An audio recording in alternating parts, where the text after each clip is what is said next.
안녕하십니까, 김성훈입니다. 또 오랜만에 또 영상을 통해서 찾아뵙네요. 지금 영상을 촬영한 날이 6월 4일 수요일이고요. 어제 새로운 대통령이 당선이 되었습니다. 이와 관련해서 제가 좀 이따가 다시 한번 또 부연 설명을 드릴 텐데요. 결론부터 말씀을 드리게 되면은 상당히 좋은 시장이 아마 나오지 않을까. 특히나 주식시장의 경우에는 거품이라는 단어를 우리가 조심스럽게 꺼내봐도 되지 않을까라는 생각을 개인적으로 좀 하고 있어요. 그래서 이 부분은 이따가 한번 말씀을 드려보도록 하겠습니다. 자, 오늘 준비한 내용을 말씀을 드릴 텐데요. 일단 미국 시장 한번 살펴보도록 할게요. 자, 여러분들. 나스닥 시장이 전고점까지 다 왔거든요. 그런데 어떻습니까? 제 주변도 그렇고 여러분들 주변의 어떤 분위기만 보더라도 나스닥이 다 올라왔는데 그렇게 뭐랄까요? 미장에 대해서 이렇게 환호를 하거나 혹은 더 사야 돼 혹은 이런 거에 대한 토론 자체가 생각보다 없다라는 느낌을 좀 받고 있어요.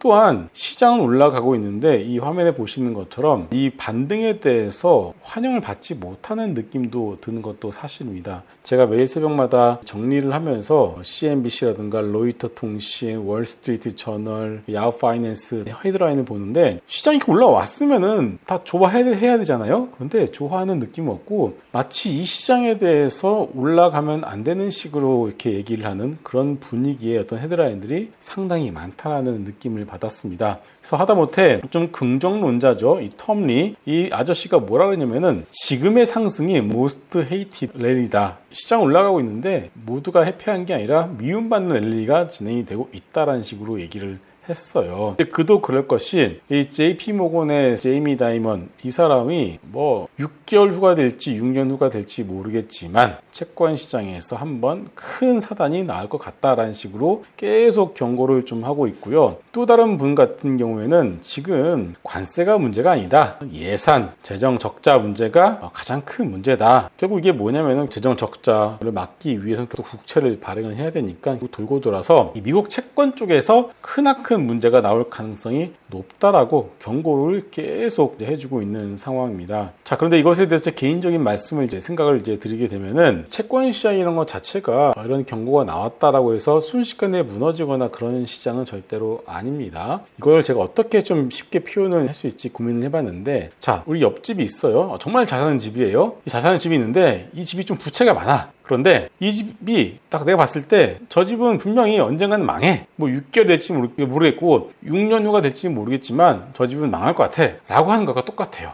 자, 이러면 좀 와닿을까요? 제가 드리고 싶은 얘기는 지금 이런 헤드라인, 이런 부정적인 헤드라인에 대한 뉴스가 나온다고 해서 당장 무서워. 내가 가지고 있는 미국 주식, 내가 가지고 있는 한국 주식을 팔아야 될까라는 생각을 하셨다면 아직까지는 그러지 않으셨으면 좋겠다는 말씀을 드리고 싶어서 이 내용을 가지고 왔고요. 자, 또 하나는 미국 국채가 무너진다라는 뜻은 뭐냐면은 그냥 전 세계 자산시장이 무너진다라고 보시는 게 맞아요. 미국 국채가 무너지니까 이거를 팔고 저거를 산다? 그건 아닌 것 같습니다. 자, 결국 뭐냐면은 미국 국채를 대신할 수 있는 그 어떤 것이 있냐라는 질문을 한번 해보도록 할게요. 그런데 아무리 생각을 해도 미국 국채를 대신할 수 있는 것이 없다라고 생각을 합니다. 자, 국채가 뭐예요? 자, 죽었다 깨나도 그 국채 수익률, 약속한 그 국채 수익을 갖다가 정해진 날짜, 정해진 기간에 지나면은 지급을 해야 된다라는 어떤 그런 안전성이 국채의 어떤 가장 큰 메리트 아니겠습니까? 그러면 이거를 지키기 위해서는 두 가지가 담보가 되어야 되는데, 첫 번째는 당연히 경제적 안정성도 있겠습니다만 두 번째는 저는 국방력이다라고 생각합니다. 국방이 뒷받침되어지지 않은 그 나라의 채권은 여러분들 그렇게 큰 메리트가 없습니다. 큰 돈을 들어갈 수도 없고 미국 국채를 대신할 수 있을 정도의 국방비를 쓰는 나라가 있을까요? 없습니다. 지금 현재로서는 없어요. 천조국이라는 뜻은 뭐라면은 한 해 쓰는 국방에 대한 예산이 천조이기 때문에 천조국 아니겠습니까? 그만큼의 어떤 국방력을 가지고 있는 나라가 없기 때문에 이런 대전제를 놓고 본다라면은 지금 미국 국채를 대체할 수 있는 것은 없다. 이것을 감안해 본다라면 이 제이미 다이먼의 어떤 경고는 우리가 물론 귀 담아 들어야 되는 경고이긴 하지만 지금 당장은 아니다라고 저는 생각을 합니다. 자, 또 하나 그렇다면은 자꾸 이제 부정적인 뉴스가 나오는데 정작 이 발표가 된 이제 하드 데이터라고 하죠. 심리 데이터를 갖다 우리는 소프트 데이터라고 하고 실제 나오는 경기 관련된 지표들, 경제 관련된 지표들 우리가 하드 데이터라는 표현을 쓰는데 최근에 나온 애틀랜타 연방준비은행의 GDP 나올 보시게 되면 예측치가 3.8인데 실제가 4.6이 나왔어요. 보시면은 껑충 뛰어 올랐습니다. 자, 그동안 베센트 재무장관이 뭐라고 얘기했었죠? 걱정하지 말아라. 자꾸 재정적자 걱정하는데 부채가 늘어날 수 있어요. 하지만 GDP 성장률이 부채 증가율을 앞서게 된다라면은 지금의 재정적자가 늘어나는 것은 그렇게 큰 문제가 되지 않는다라고 계속 강조를 하고 있습니다. 자, 결국은 뭐냐면은 너 자꾸 재정적자 가지고 뭐라 그러는데 우리 지금 그만큼 성장하면은 이게 문제가 안 된다라고 강조를 하고 있는 거예요. 근데 그동안 안 믿었었어요. 왜냐? 막 작살이 났으니까 안 믿었다가 이번에 GDP 나오가 4.6이 딱 튀어오르는 걸 보고 어라? 진짜 되려나? 라는 생각을 할 수밖에 없는 거죠. 자, 결국 이게 이 GDP 성장률이 나올 수밖에 없는 이유 중에 하나는 당연히 뭐 중동까지 가서 엄청난 투자를 받고 있고 소프트뱅크 같은 경우도 투자를 받고 여러 곳에 투자를 받고 있잖아요. 정작 미국 정부는 지출을 줄이고 있어서 정부 주도의 어떤 투자는 없지만 민간 주도의 투자를 갖다가 트럼프가 관세 협박이든 어떤 협박을 통해서 민간 주도의 투자를 갖다가 지금 이끌어내고 있잖아요. 그런 것들이 중요하고 또 하나는 AI가 여러분들 생각, 우리들이 생각하는 것만큼 그 이상의 어떤 발전 속도를 보여주고 있기 때문에 이런 것들을 감안한다면 성장률에 있어서는 우리의 생각과 그 상상을 뛰어넘을 가능성이 상당히 높다라고 생각을 합니다. 자, 물론 제이미 다이먼이 본 현재 시점에서 채권 시장의 문제가 분명히 있다라고 저도 생각을 해요. 하지만 이 사람도 예측하지 못하는 것이 무엇이냐면 결국은 AI가 세상을 얼마나 빠르게 바꿔놓을지에 대한 부분들은 그 누구도 예측이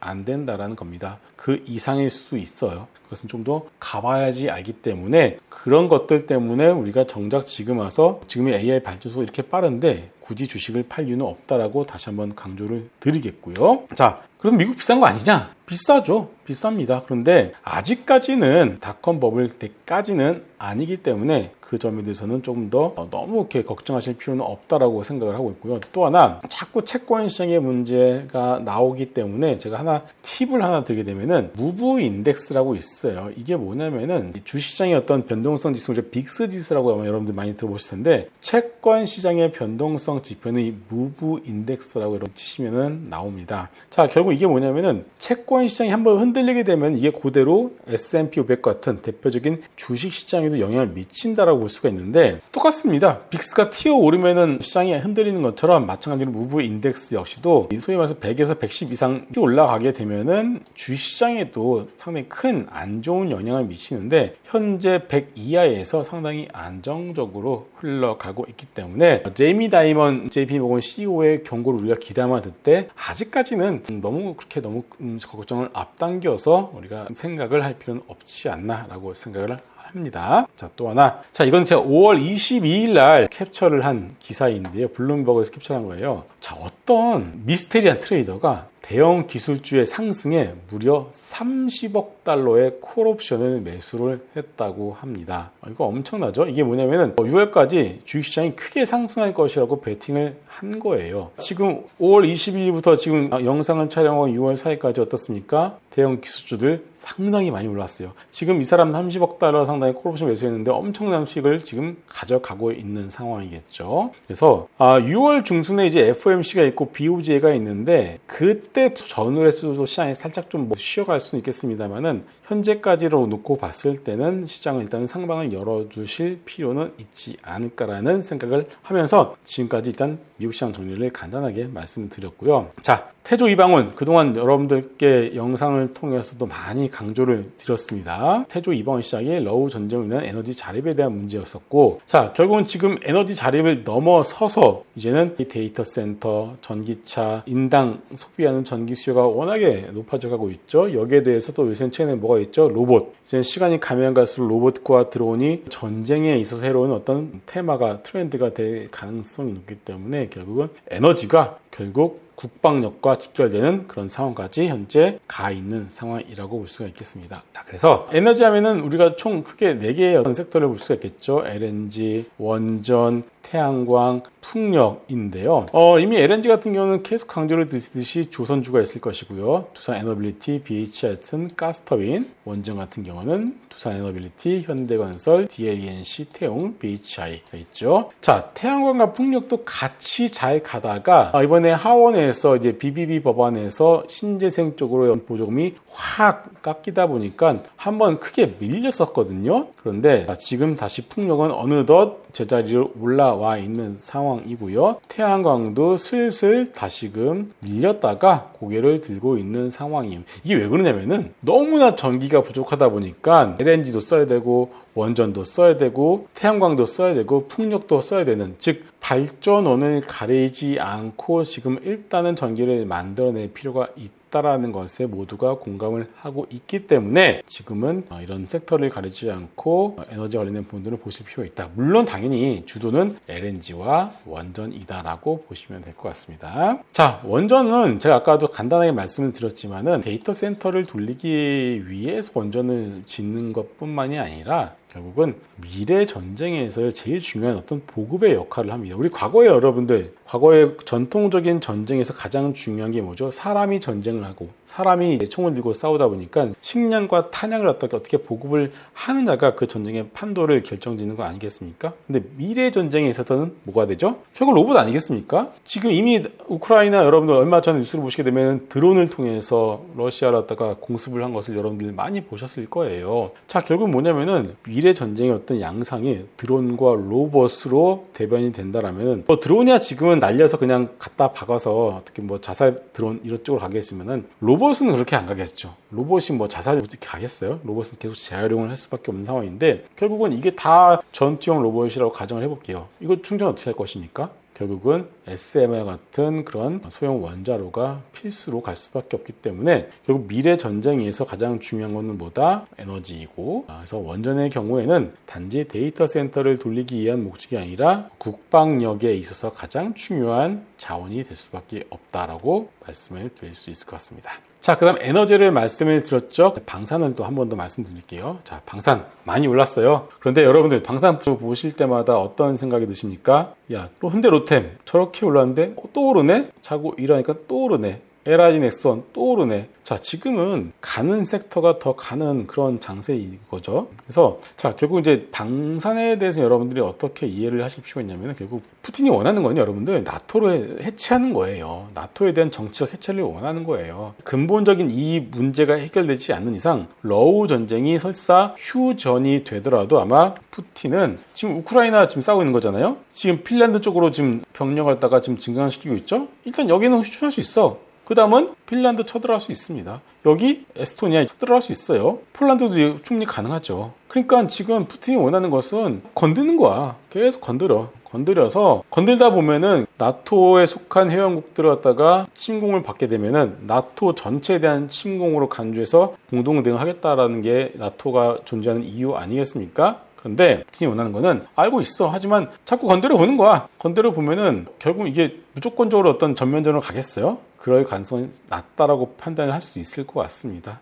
그래서 결국은 뭐냐면은 푸틴이 원하는 나토의 해체가 그 목적을 달성하기 전까지는, 혹은 우크라이나가 나토에 가입을 안 하겠다고 선언하던가 이런 것들이 나오기 전까지는 지금의 어떤 유로존 내에서의 국방의 어떤 긴장감은 전혀 낮춰질 가능성은 낮다라고 보이고요. 그것이 아니더라도 이미 유로존 내에서는 5%까지는 국방비를 지출하기로 이미 결정을 한 상황이죠. 이것은 러시아와 우크라이나 휴전을 하더라도 전혀 상관없이 꾸준하게 지속이 될 수밖에 없다라고 말씀드릴 수 있겠습니다. 자, 마지막으로 우리 시장, 제가 앞서서 조심스럽게 거품에 대한 어떤 키워드를 꺼냈는데요. 올해 기준금리 더 내릴 가능성이 높죠. 환율이 1300원대 중반에서 왔다 갔다 하고 있습니다. 한국은행의 입장에서는 충분히 기준금리 내릴 수 있을 가능성이 높다라고 볼 수 있고요. 자, 새 정부가 들어섰습니다. 30조 원. 혹자는 이거 40조 원을 넘어서 50조 원까지 슈퍼 추경할 수 있는 것 아니다라는 얘기까지도 하더라고요. 아니나 다를까 여러분들, 오늘 우리나라 10년물 금리 보시기는 확 튀어 올랐어요. 이게 뭐냐면은 자, 추경을 하려면 돈이 필요하죠. 돈이 필요하니까 뭐가 필요하죠? 국채를 찍어내죠. 국채를 찍어내기 위해서는 금리를 높일 수밖에 없어요. 그래서 지금 우리나라 국채 시장에서 10년물 가격 자체가 확 튀어 오른 것을 오늘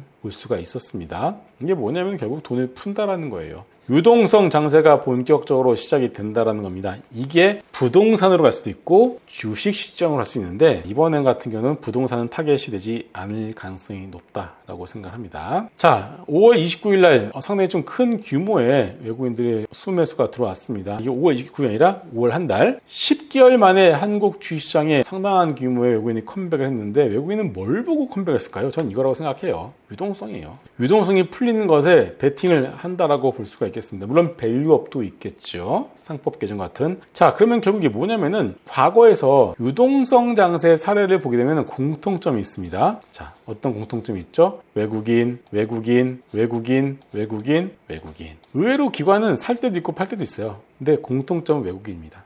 근데 하필 외국인이 5월 달에 강하게 매수해졌고 유동성 장세 과거 사례 봤을 때 외국인이 항상 수급의 중심에 있었고 자 오늘 여러분들 6월 4일 수요일 날 외국인들 얼마 샀습니까? 몇천억 넘게 샀죠. 선물도 거의 1조 원 가까이 샀습니다. 모든 키워드가 맞아 떨어지고 있죠. 자 결국은 자 금리나 추경 확대, 외국인 컴백 이 세 개의 키워드를 조합을 해보게 되면 뭐가 된다? 한국 증시의 추가 상승 우리가 지수 3000도 조심스럽게 보셔도 되지 않을까라는 생각을 하고 있고요. 자, 코스피수의 이제 주봉 차트인데 이 보시면은 저점이 살짝 높아지고 있죠. 고점도 여러분들 살짝 높아지고 있어요. 그래서 이번 고점의 목표는 최소한 3,000까지는 우리가 열어두고 보셔도 되지 않을까라는 생각을 조심스럽게 말씀을 드릴 수 있고요. 다만 그럼에도 불구하고 언제 어떻게 시장이 바뀔지 모르죠. 그래서 항상 강조를 드리는 것처럼 우리만의 어떤 최소한의 리스크 관리 지표가 필요한데 달러엔이 140엔이 깨질 때 비트코인이 무너질 때 나스닥 QQQ가 200일선이 다시 깨질 때 유가가 치고 올라갈 때 테슬라가 200일선 다시 깨고 내려갈 때 미국식 금리가 4.75로 다시금